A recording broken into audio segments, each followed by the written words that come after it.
evening and welcome. You are watching The Big Story on NDTV Profit and I'm Nupur Talwar Suri. On The Big Story this evening, we look at how sudden policy changes by countries such as Canada, New Zealand, Australia, the United Kingdom and others have altered the international landscape for students who are looking to study abroad.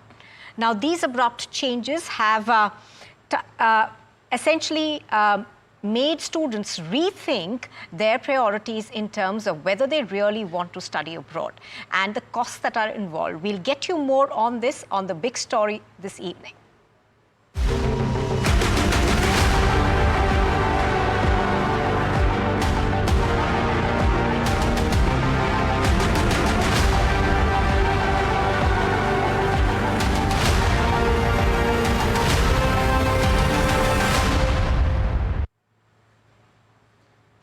All right. In fact, we have a report that's coming in from Juhika, who now takes us through the changes that have been made.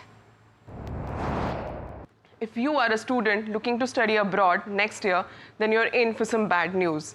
Canada, the UK, Australia, Poland, and New Zealand, which are the most sought-after study destinations, are cutting or have already cut their international student intake and are making stricter rules for visa applications. Canada, a favorite among students with a potential for permanent residency, has left them in a lurch. Indian students in Canada were protesting last week after the government announced new policies that are aimed at reducing the number of permanent residency nominations by 25%.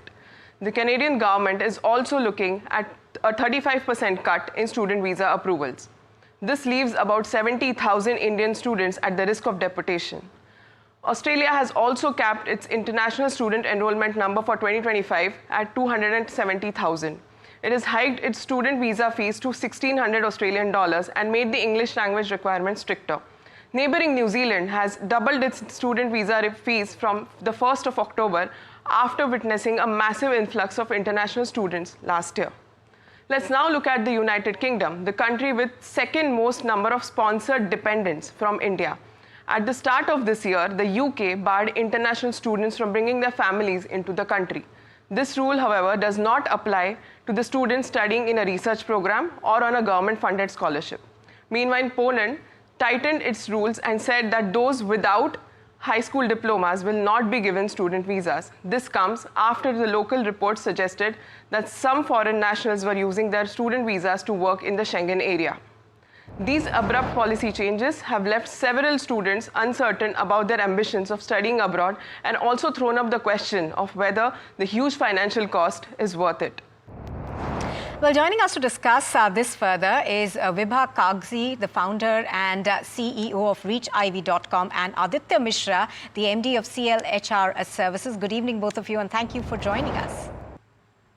Good evening. Good evening. Thank you for doing this. Vibha, to you first. Now, Vibha, visa policies, of course, are being tightened by various countries, as you saw in our report over there. Now, this obviously is causing a great deal of anxiety among Indian students. Do you think that the wider landscape may be changing, or do you see this more of a blip on that radar? Yeah, it's a great question. Honestly, we've seen this happen over the last 15, 20 years. There'll be a geopolitical tension. You saw it happening with US-China relationships. You're seeing it happen with India and Canada. This is sort of par for the course, and this is going to continue. What happens when there are these blips is you see a shift in the student population moving to different geographical locations. As of now, the United States has opened up its borders, right? Everyone knows Donald Trump issued a statement saying, along with your admission acceptance letter, I'm going to hand out a green card to you. Now, this is obviously a political ploy on his part and whatever, but it still reflects the direction in which he will take policy, if not issue a green card, at least facilitate Indian applicants to get work visas. So I feel like it's just a reordering of the geopolitical system. Depending on tensions, everything gets reordered and then some sort of normalcy settles back with the US, UK, Spain, Germany, France, New Zealand, Australia, etc. There's a whole world out there. So I think these tensions are par for the course, and you're just going to see a reshuffling of the overall study abroad landscape. Aditya, is that something that you agree with, that these policy changes that, appear to be aimed at controlling migration and perhaps to a large extent managing the internal constituency are going to be not so permanent? Or do you think that there perhaps could be long-term repercussions of this? No, I think these are all driven by their internal compulsions, and these are sort of come in waves in some way, So there is a little bit of a wave of protectionism right now. Hence, we see that various countries are trying to tighten, at least trying to control the narrative that this is how it is going to work. Of course, this creates a lot of disturbance for especially the families in India and the students in India, those who have certain kind of aspiration and looking for a kind of a global citizenship in some way. So I think this is temporary. This will go away. However, this temporariness could be, for 2 years, 3 years, and it really impacts the student community in a significant way. You say, that, Aditya, you say that this is likely to be temporary, perhaps another couple of years. But what about people who are already studying there? Now, sudden policy changes can essentially shake your confidence. They can leave people at home wondering whether it was the right decision or not.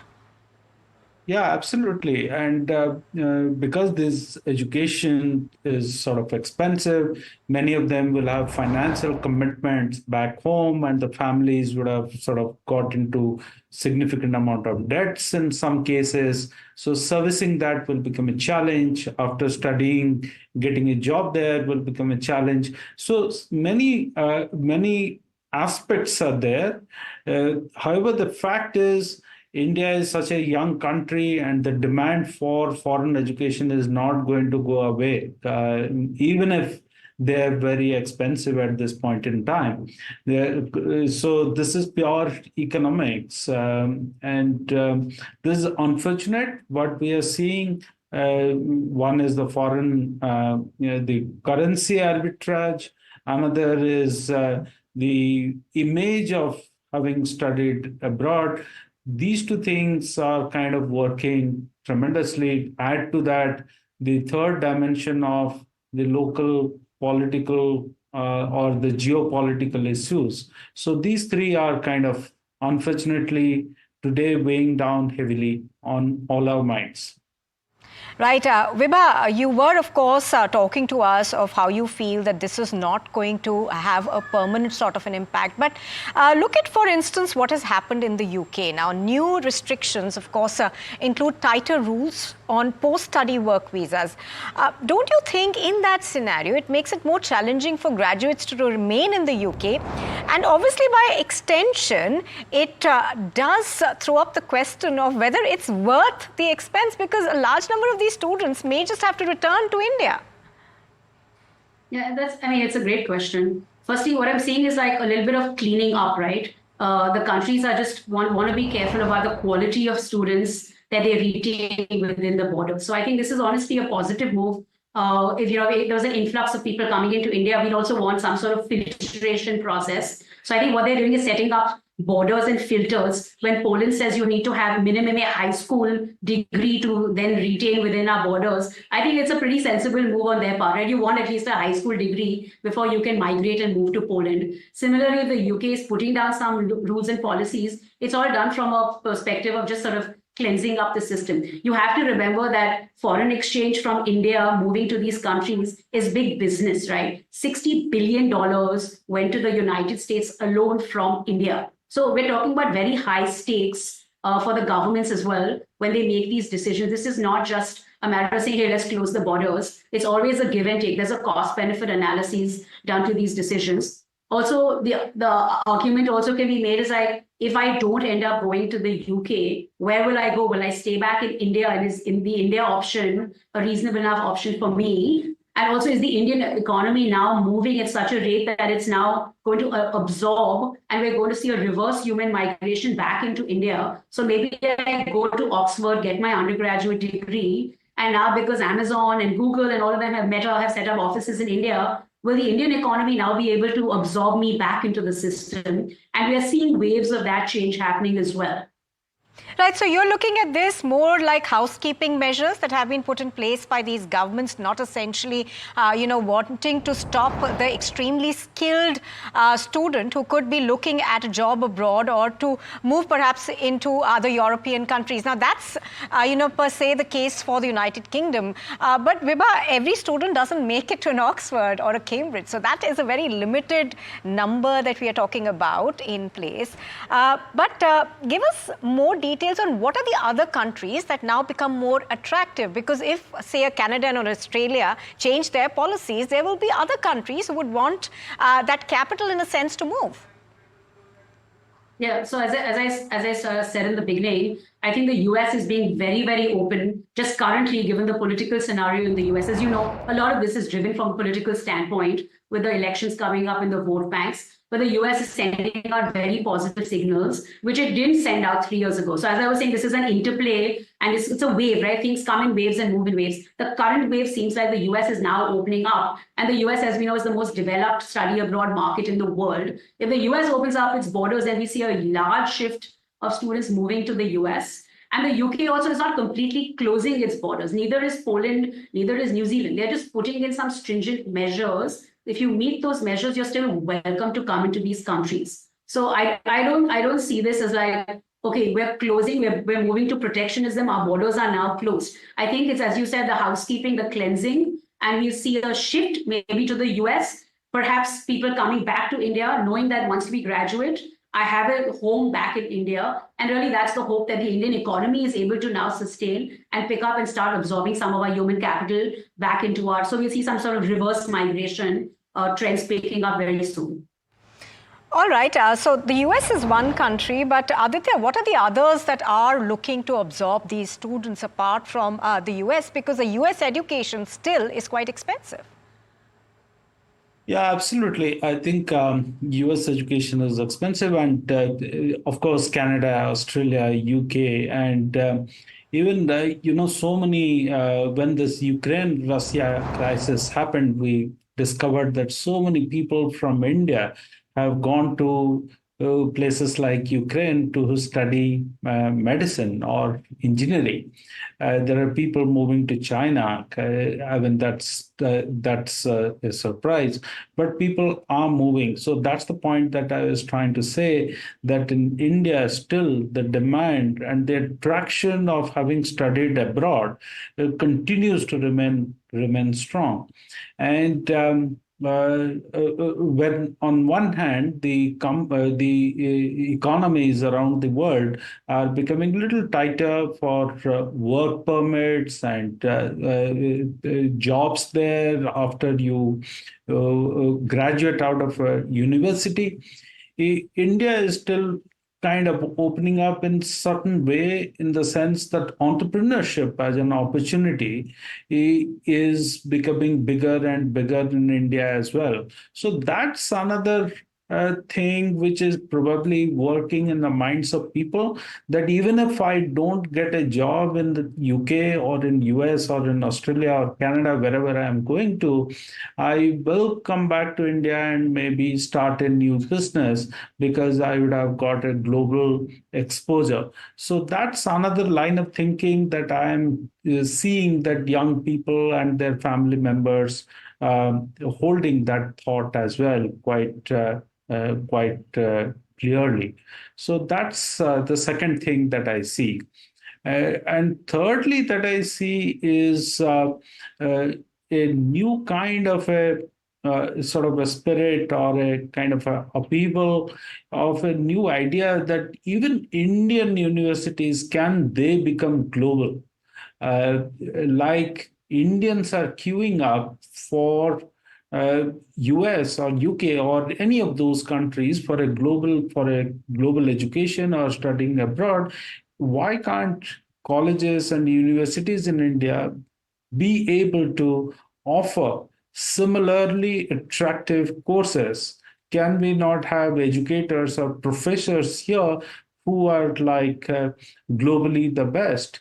so that we are able to attract people from different countries. And India becoming a hub, like today, many of us are proud to see that India turning as a medical tourism hub. Can it be an education hub as well, one of the global hubs? Like US is such an attractive place for education, so similarly, why can't India be? So that's again another dimension which is coming up, which is the reverse of what we are discussing. But I thought I'll just mention And that because that's Aditya, in fact, important. that was going to be my next question. How do we turn this into an opportunity for India? How do Indian universities, and there are many private universities as well that are now mushrooming, how do they turn this into an opportunity?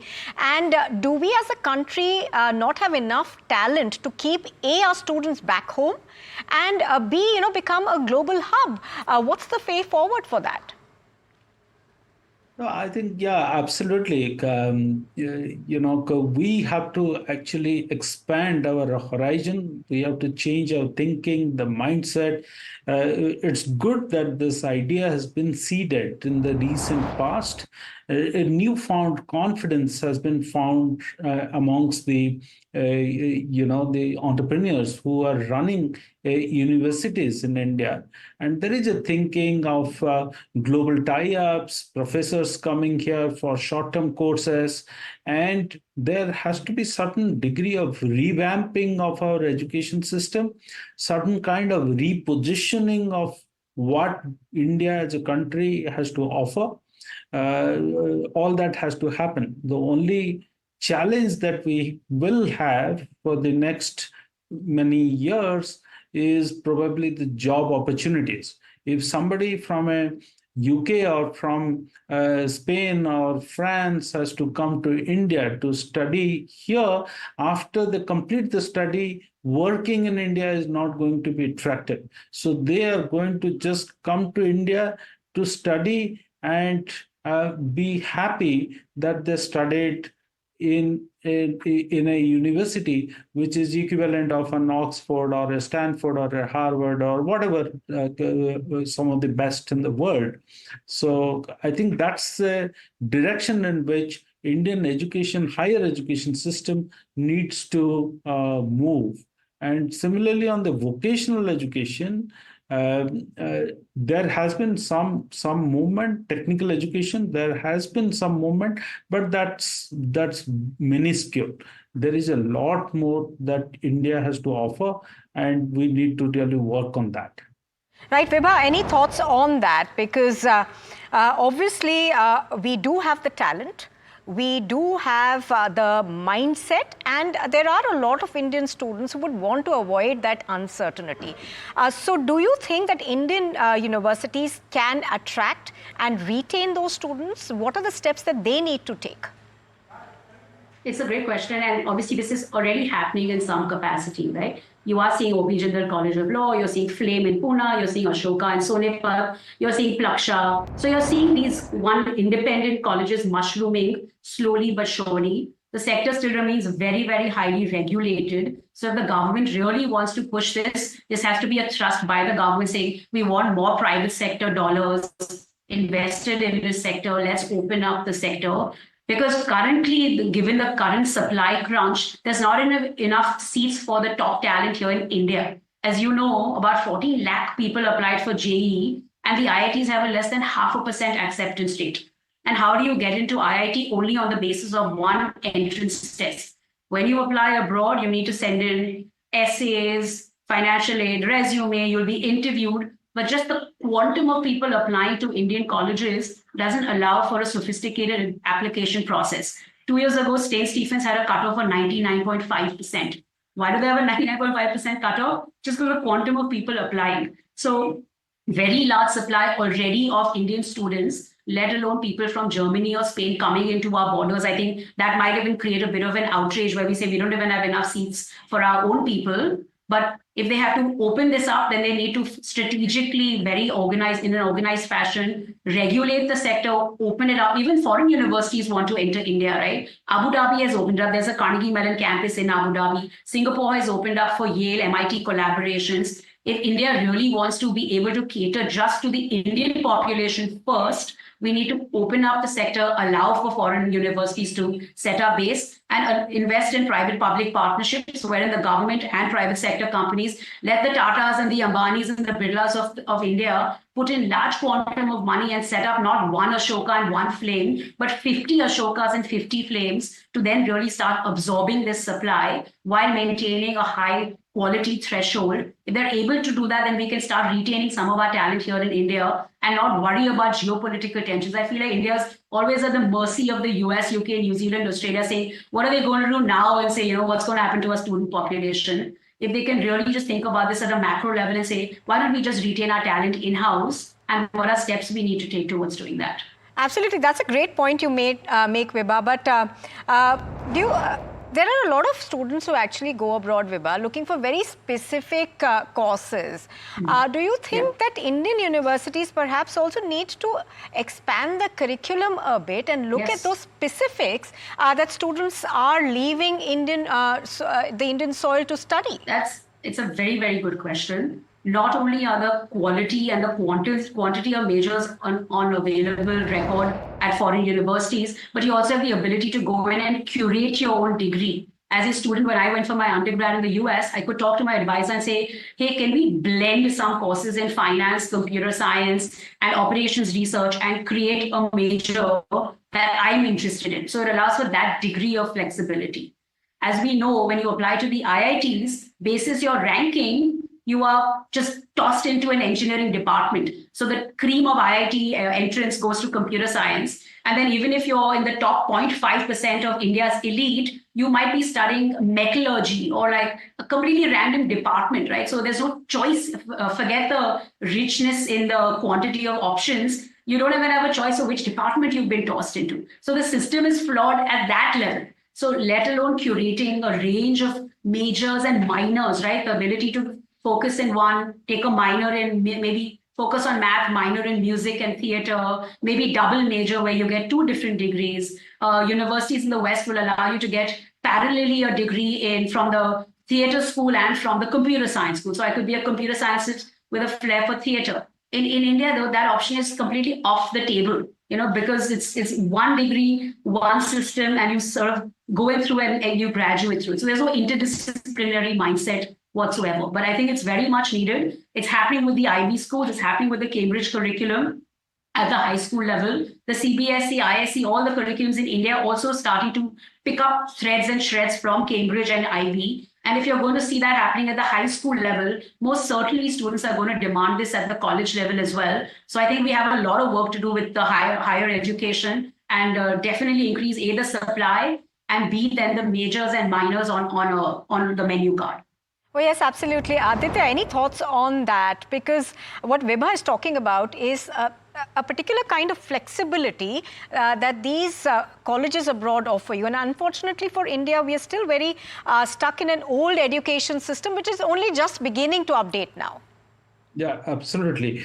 So it is not only the choice of courses and the admission methods, the process in which we choose students, the kind of freedom that we offer to students to craft their career, the way we educate, we provide information to students and their influencers while the students are there in their high school about possibilities. All of these need a revamp. Also, the way the curriculum is imparted is so very different in India compared to what some of the global best do. So there is a gap in pedagogy itself. So there are a lot of things that we need to work, and that's why I just use the word revamp. So we need a revamping of multiple things in our education system, and probably in 10 years, India will be proud of having a few global institutes like all of us have a very respectful way of addressing some of the global best institutes. So India probably will have some of it if that revamping is done. And at the same time, we need to reposition our education system, our institutes globally, so that we actually become a global center of repute. Absolutely, and this is something that we can certainly start by doing, at least for the Indian subcontinent, at least have students coming in from the Indian subcontinent. But both of you, thank you very much for joining in on The Big Story. Vibha as well as Aditya, it was great to see you both on the show. Thank you.